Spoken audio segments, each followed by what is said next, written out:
বৃষ্টির পরে যখন গাছগুলোকে দেখি এত শান্তি লাগে, কি সুন্দর সতেজতায় ভরে গেছে। যদিও আমার বেলি ফুলের অনেকগুলো ফুল পড়ে গেছে, তবুও সতেজতায় কিন্তু আমি মুগ্ধ। এই যে দেখেন, গাছগুলোকে মনে হচ্ছে একদম সুন্দর করে গোসল করে নিছে। বৃষ্টির পরে এই দৃশ্যটা আমার সবসময় মন কাড়ে। আর এই প্রিয় জায়গাটায় সবসময় বারংবার আমি ফিরে আসতে চাই। আসলে গাছ আমার কাছে এতটাই ভালো লাগে। আগেও বলেছি, এখনও বলি, গাছের চেয়ে ভালো বন্ধু আর এই পৃথিবীতে কেউ হতে পারে না। কাঠগোলাপগুলো কিন্তু আমার দিকে তাকায় আছে ফ্যাল ফ্যাল করে, কি জানি বলবে বাট বলছে না। তারপরেও আমি বসে বসে গাছগুলোকে দেখলাম। এরপর চলে আসলাম রান্নাঘরে। আসসালামু আলাইকুম, hello everyone, welcome back to my page, welcome back to my YouTube channel.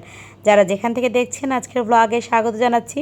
কেমন যাচ্ছে আপনাদের দিনকাল? আলহামদুলিল্লাহ, আপনাদের সবার দয়ে ভালো আছি, বেঁচে আছি। সুন্দর মতোই কাটছে দিন। দিন তো দিনের মতো চলেই যাচ্ছে। সকালে উঠে কাজ কমপ্লিট করে নিলাম, গাছগুলোতে পানি দিয়ে সতেজতা কিছুক্ষণ মুগ্ধ হয়ে গাছগুলোর সাথে কথা বলে দেন চলে আসলাম রান্নাঘরে। আর এই যে আমার মেয়ে এখন সরিষা বেটে দিচ্ছে। আজকে একটু সরিষা ইলিশ রান্না করব। তো অর্পা যখনই কোনো কাজ করতে যায়, ও খুব সুন্দর করে আস্তে আস্তে গুছিয়ে গুছিয়ে করে। আমি একটু ক্যামেরা বন্দি করলাম, ফুল ভিডিওটা দিতে পারলাম না কারণ রাগ করবে। একটুখানি ভিডিও ক্লিপ নিয়ে নিলাম।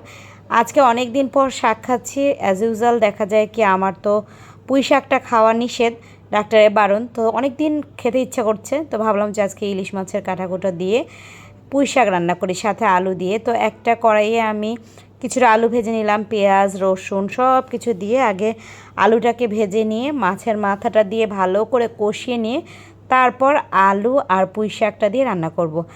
আজকে দুটো তরকারি রান্না করব, একটু ভালো মতো রান্না করব যাতে করে এই দুটো করে দিয়ে তৃপ্তি করে খাওয়া যায়। কাটা তরকারি তো একেবারে ফাইয়াস খাবে না। তো ইলিশ মাছটা রান্না করব সরিষা বাটা দিয়ে, ওটা দিয়েই হয়তো খেয়ে নিবে। আর এই যে আমি মাছের মাথাটাকে ভালো করে কষিয়ে নিচ্ছি। দেখা যায় ফ্রিজের তো মাছের মাথা কয়েকটা থাকেই, একবার খাওয়া হয় না, তো রেখে দিই। আর মাঝে মাঝে এরকম করলে ভালো লাগে। শুধু যে আপনারা পুঁই শাক দিয়ে খেতে ভালো লাগে এমনটা নয়, আমি মাঝে মাঝে মাছের মাথাগুলোকে এমনিও আলু দিয়েও ঘন্ট করি। তাছাড়াও বেগুন দিয়ে আলু দিয়েও কিন্তু ভালো লাগে, যদিও একটু তরকারিটা কাটা কাটা হয়ে যায়। তো আমরা খেয়ে নিব, অসুবিধা নাই। তো ভালো করে এটা কষিয়ে নিলে একটু পানি দিয়ে দিলাম। আর এক চুলায় আমি মাছের জন্য আমি মশলা কষাতে দিয়ে দিয়েছি। আর এছাড়া টুকটাক পাশ থেকে ডানে বামে তো কাজ করেই যাচ্ছি, যেটা অ্যাজ ইউজুয়াল প্রতিদিনই করা হয়।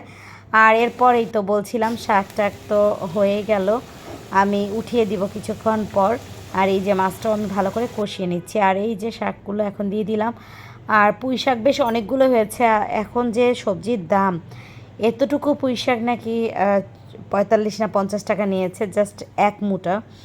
জানি না শাক সবজির দাম কবে কমবে। বাংলাদেশে তো যে কোনো একটা জিনিসের দাম বাড়লে আর সেটা কমার কোনো আহ, মানে নামই নাই। আর আমাদের ঘরে যেহেতু মেম্বার কম, তাই এক আটি আনলেই, মোটামুটি একটা মুঠা আনলেই আমাদের হয়ে যায়। এই শাকটাই আবার দেখা যাবে থেকে যাবে, যেহেতু ফাইয়াস খাবে না, কাটাকুটা দিয়েছি। তাছাড়া হয়তো খেত, বাট এই তো। আর এই যে আমি এখানে ইলিশ মাছ রান্না করেছি, মাছটাকে হালকা করে ভেজে নিয়েছি। অন্যদিন আমি ইলিশ মাছ ভেজে রান্না করি না, আজকে মন চাইলে একটু হালকা করে ভেজে রান্না করি, জাস্ট হালকা করে। তবে বিশ্বাস করেন, খেতে এতটা টেস্টি হয়েছিল, বিশেষ করে সরিষা বাটা দেওয়ার ফলে। আর যেহেতু দুটো তরকারি রান্না করছিলাম, তাই অনেক মনোযোগ দিয়ে রান্না করছিলাম। এর সাথে সাথে আমি রান্নাঘরের পটমটগুলো মুছে রাখছিলাম, রান্নাঘরের অন্যান্য কাজগুলো করছিলাম। আমি রান্না উঠিয়ে দিয়ে আশেপাশে ডানে বামের কাজগুলো করতে থাকি, যাতে করে রান্নাও শেষ হয়, আমি রান্নাঘরের চুলা টুলা মুছে একবারে বের হয়ে যেতে পারি। তো এই তো আমার রান্না মোটামুটি কমপ্লিট। দেখে বুঝতে পারছেন কি না জানি না কতটা ইয়াম্মি হয়েছে।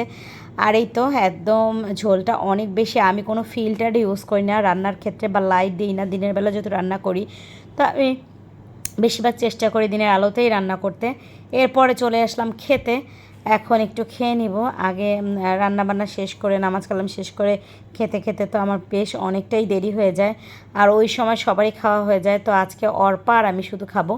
আপনাদের ভাইয়া তো অফিসে, ফাইয়াজ আগে খেয়ে নিয়েছে, আর আমি আর অর্পা খাবো। আমার সাথে সাথে অর্পাও একটু দেরি করে খায়। তো এই আর কি, মা মেয়ে মিলে খেয়ে নিচ্ছি। আর আমি প্রথমে একটু শাক দিয়ে খেয়ে এখন মাছটা যদিও আমি একটু আলু দিয়েছিলাম। আসলে আমাদের ঘরে আলুটা একটু কম খাওয়া হয়, মানে আমরা ইচ্ছা করে কম খাই, কারণ অর্পা সবসময় বলে আলুটা কম খাওয়াই ভালো, আর ওর কথা চিন্তা করে আলুটা কম দেওয়া হয়।